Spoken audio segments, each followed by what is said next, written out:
안녕하세요. 시사대 폭발TV입니다. 오늘도 저희 채널을 찾아주신 여러분 정말 반갑습니다. 지금부터 여러분과 함께 한국인의 식문화가 얼마나 대단하고 독특하며 때로는 위험해 보이기까지 하는지, 그리고 그것이 어떻게 한민족의 정체성과 맞물려 있는지를 재미있고 흥미롭게 살펴보도록 하겠습니다. 채널 특성상 국뽕과 국위선양 이야기에 관심이 많으신 분들이라면 분명 귀가 쫑긋 서실 것 같은데요. 왜 한국인이 특별한 밥상 문화를 가지고 있는지부터 시작해서 우리가 흔히 먹는 나물과 채소가 사실은 위험천만한 독초였다는 사실까지 숨겨진 이야기를 가득 전해드리겠습니다. 영상이 재미없으면 중간에 스킵해버리고 싶은 마음 저도 잘 알지만 이번에는 흥미로운 얘기가 많으니 끝까지 함께 해주시면 정말 감사하겠습니다. 먼저 사전적 의미의 음식은 사람이 먹을 수 있게 만든 모든 것을 의미한다지요.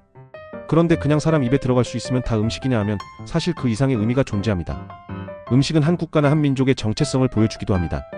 예컨대 우리가 떠올리는 이탈리아 하면 파스타나 피자, 일본 하면 스시, 인도 하면 커리 등이 있죠. 그렇다면 한국을 대표하는 음식은 무엇일까요?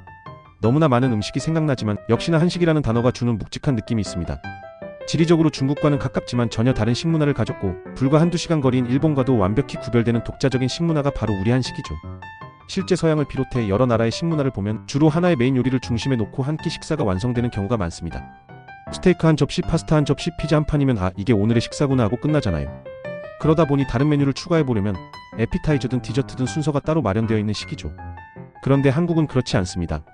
한 끼 밥을 먹자면 찌개나 국을 비롯해서 그 주위를 둘러싸는 많은 반찬이 기본적으로 따라옵니다. 10가지면 적은 편이고 많으면 20가지가 넘기도 하죠. 밥상을 차릴 때 밥, 국장, 김치, 고기 반찬, 채소 반찬 등등 선택지가 엄청나게 많아집니다.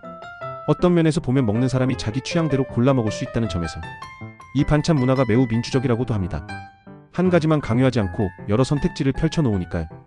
그래서 외국인들이 이런 모습에 신기해하고 때로는 부러워하기도 합니다. 하지만 이러한 멋진 밥상 위에 눈에 띄는 특별한 식재료들이 숨어 있습니다. 바로 보거처럼 맹독을 품고 있는 해산물 혹은 독초로 분류될 만한 산나물들인데요.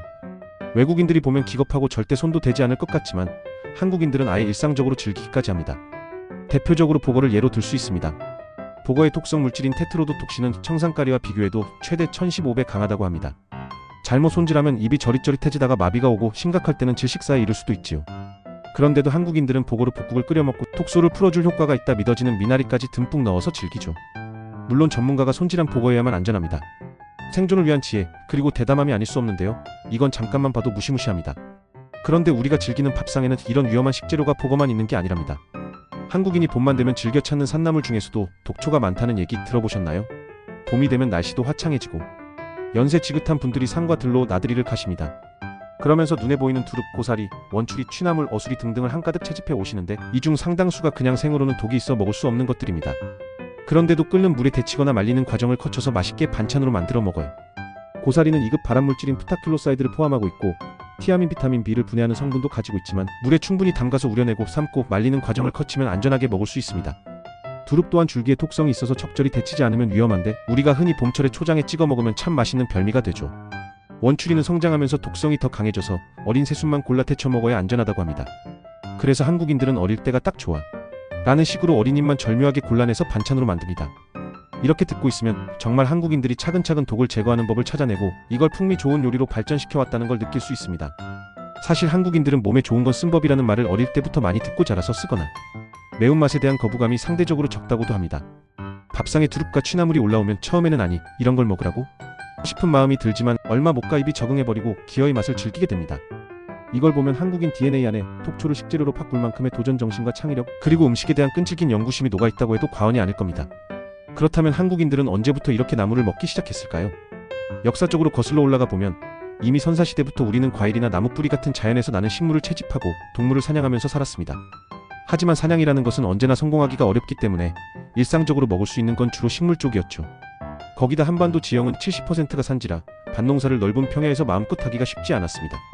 이러한 배경에서 한국인들은 산에서 자라는 각종 나물을 어떻게 요리해 먹을까를 오랜 세월 고민하게 됩니다. 가뭄이나 홍수 같은 자연재해가 닥치면 곡식이 흔들리고 봄철 보리 수확 전에는 보릿고개가 찾아와 굶는 사람들이 속출했죠. 그래서 먹을 것을 찾아 산으로 들어가고 독이 있으면 빼보고 그래도 먹을 수 있으면 식탁에 올리는 과정을 반복했습니다. 이처럼 독특한 나물 문화는 생존의 지혜에서 비롯된 것이라고도 볼 수 있겠습니다. 고려시대 국가 종교였던 불교도 이러한 식생활에 큰 영향을 주었습니다. 불교는 살생을 금하기 때문에 고기 대신 나물을 활용한 채식 위주의 식단이 더욱 발달하게 되었죠. 게다가 조선시대에 들어서 흉년이 들 경우를 대비한 구황식품 목록이 만들어져 전국에 배포되기도 했습니다. 이 목록에는 산나물, 약초, 잡초 등등이 광범위하게 포함되었는데요. 굶어 죽느니 독을 빼고 먹을 수 있는 방법을 연구해 보자는 절박함이 느껴집니다. 그런 과정을 통해 한국인은 독이 있는 식물이라 할지라도 이건 삶고 데치면 먹을 수 있겠네 하고 안전하게 먹는 방법을 터득하게 된 것이죠. 또 한 가지 재미있는 점은 한국인이 나물만 좋아하는 게 아니라 외국에서 들어온 채소도 우리 입맛에 맞게 발전시켜 놓았다는 사실입니다. 한국 전통 음식인 김치는 배추 없이 성립되지 않는다 라고 말하지만 정작 배추가 우리 땅에 자리 잡은 건 조선 후기라고 합니다. 게다가 고추도 멕시코 등 중남미가 원산지인데 16세기 이후 스페인을 거쳐 유럽에 전파되고 거기서 동아시아로 유입된 것이죠. 이렇게 들어온 외래 작물이 한국인의 손을 거치면서 완전히 한국화된 대표 사례가 배추김치입니다. 처음엔 무나 오이 등의 소금과 양념을 더해 발효시키던 것이 고추가 들어오면서 빨갛게 매운 김치가 되었고 19세기 무렵에는 배추통김치가 자리 잡게 되었습니다. 이제는 김치를 빼놓고는 한국 식탁을 상상할 수 없을 정도가 됐으니 외국에서 들어온 채소를 한국화해낸 대표적인 사례라 할 만합니다. 김치가 얼마나 대단한 음식인지는 세계 여러 나라 사람들이 이건 너무 맵지만 먹다 보니 중독성이 있다며 칭찬하는 모습에서도 알 수 있습니다. 각종 유산균이 풍부해 장 건강에 좋고 또 김치 하나만 있으면 김치찌개, 김치볶음밥, 김치전 등 수없이 많은 요리가 가능하죠.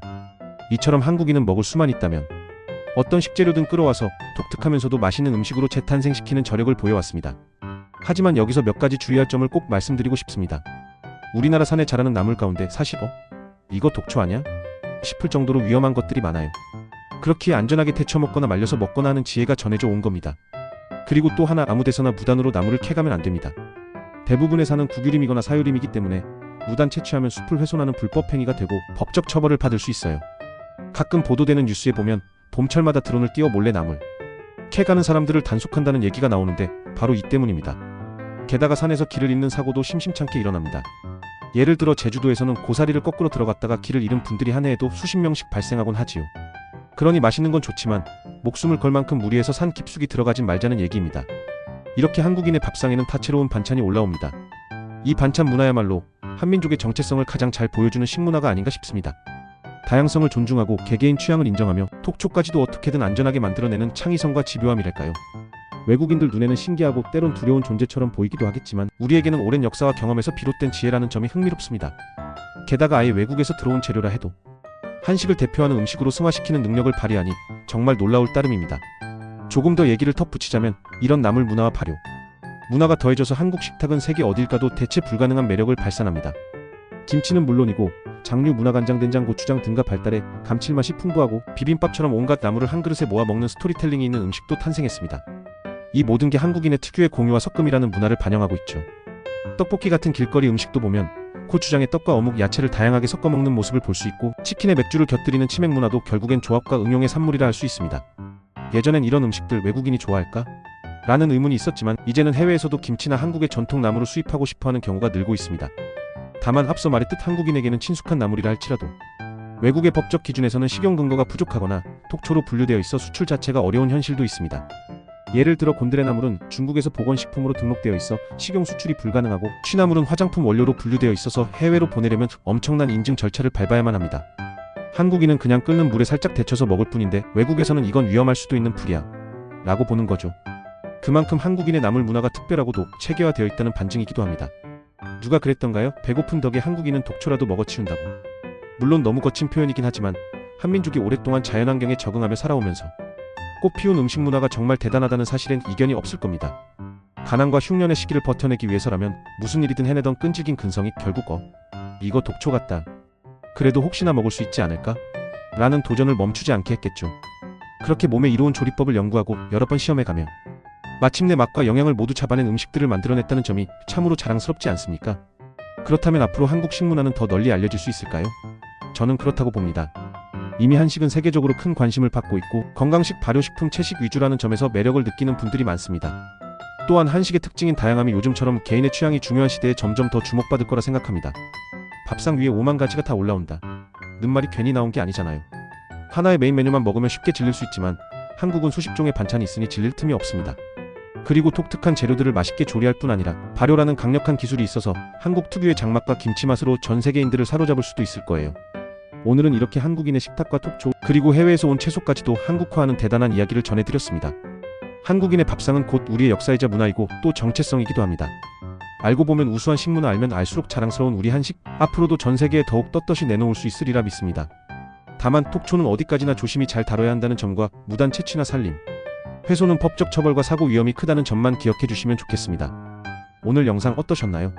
혹시라도 한국인이 이렇게까지 해서 나무를 먹는 이유가 뭘까? 하는 의문이 드셨다면 바로 생존의 지혜와 음식에 대한 열정이 결합된 결과라는 말씀을 드리고 싶네요. 대한민국의 풍요로운 밥상 뒤에 숨겨진 고된 역사와 방대한 연구, 그리고 전승되어 온 수많은 지혜가 있었기에 가능했던 겁니다. 영상 끝까지 시청해주신 여러분 정말 감사드립니다. 시사대 폭발TV에서는 앞으로도 한국인의 위상과 국뽕이 넘치는 이야기를 준비해 지속적으로 찾아뵐 예정이니까요. 구독과 좋아요, 알림 설정 꼭 잊지 마시고 눌러주세요. 여러분의 응원이 크나큰 힘이 됩니다. 다음에도 신나는 한국 이야기, 세계를 놀라게 할 새로운 국위선양 에피소드들로 찾아올 테니 기대해주세요. 지금까지 시사대 폭발TV였습니다. 함께 해주셔서 고맙습니다. 다음에 또 만나요.